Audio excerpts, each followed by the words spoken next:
अरे पैसे आज की तारीख में गिरेंगे या नहीं? हाँ? जरूरत से ज्यादा जज्बाती होते उस आदमी के पास मुन्नू कूदा और एक्टिंग करते हुए बोला, रात का प्रकोप है, दिल में तेरे लोभ है, हवस का तू है पुजारी, मन में तेरे चोर है।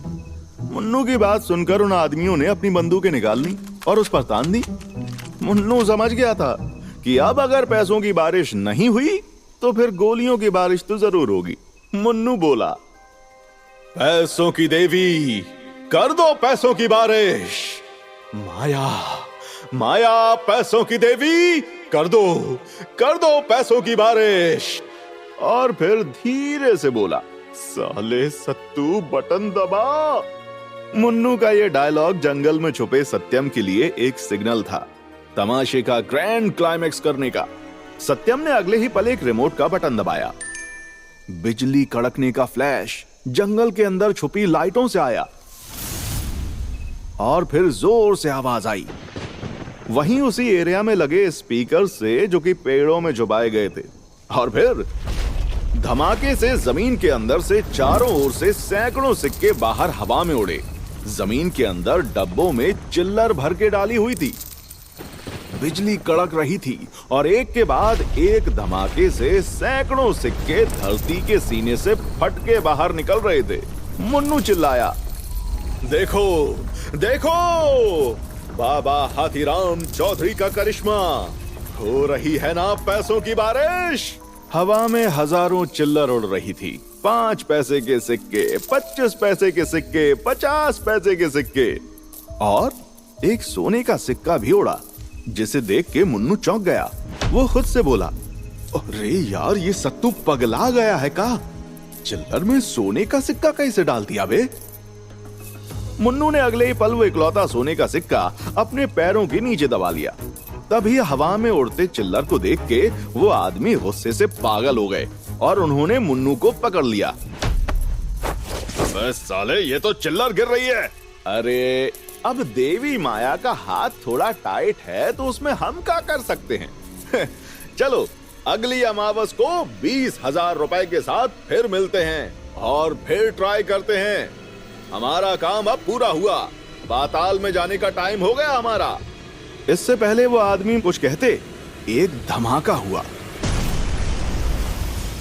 जिससे वहां चारों ओर धुआं हो गया। जैसे धुएं का वो बादल छटा, मुन्नू वहां से गायब हो चुका था। और फिर उस जंगल के वीरान कोने में जहां माहेशमती की दबी हुई नगरी मिली थी, मुन्नू और सत्यम आराम से बात कर रहे थे। अबे पाताल देवी माया, तुम अगर 2 सेकंड और लेट बटन दबाते ना तो वो भूपेंद्र और उसके लोग अपनी बंदूक का ट्रिगर दबा देते। और एक बात बताओ बे, सोने का सिक्का काहे डाल दिए तुम चिल्लर के साथ? हाँ? मुन्नू अपनी जेब से निकाल के वो सिक्का सत्यम को दिखाने ही वाला था कि तभी पीछे से एक गोली चली और एक उंगली भर के फासले से मुन्नू की मुंडी से चूक गई। भूपेंद्र और उसके आदमियों ने फर्जी बाबा हाथीराम चौधरी का ड्रामा पकड़ लिया था और अब वो उसकी जान के प्यासे थे। मुन्नू और सत्यम अगले ही पल जान बचा के वहां से भागने लगे। लगातार गोलियां चल रही थी और तभी भागते हुए मुन्नू का पैर फिसला और वो जंगल की गहराई में नीचे गिरता चला गया। सत्यम भी उसे बचाने के लिए नीचे कूद पड़ा। कुछ ही पलों के बाद वो दोनों जंगल के उस हिस्से में खड़े थे जहां पुरातत्व विभाग वालों को माहेशमती की खोई हुई स्वर्ण नगरी मिल गई थी। फिसल के नीचे गिरने के बाद मुन्नू और सत्यम किसी तरह अपने पैरों पर खड़े हुए। मुन्नू बोला, चल भाई अंदर चलकर छुप जाते हैं। अबे पगला गए हो का? अबे सरकारी साइट है ये, पकड़े गए तो सीधा जेल जाएंगे। अबे का सरकारिया, कितनी बार बताए हैं तुमको कि ये हमारी खानदानी साइट है, माहेशमती की साइट। और हम हैं साला माहेशमती के उत्तराधिकारी, समझे? अबे तुम मरवाओगे। अबे यहाँ रहे तो वो भूपी डॉन वैसे ही मार देगा और अंधेरा है वो अलग। चुपचाप निकल के चलो अंदर, यहीं पर छुप के रात काट लेते हैं।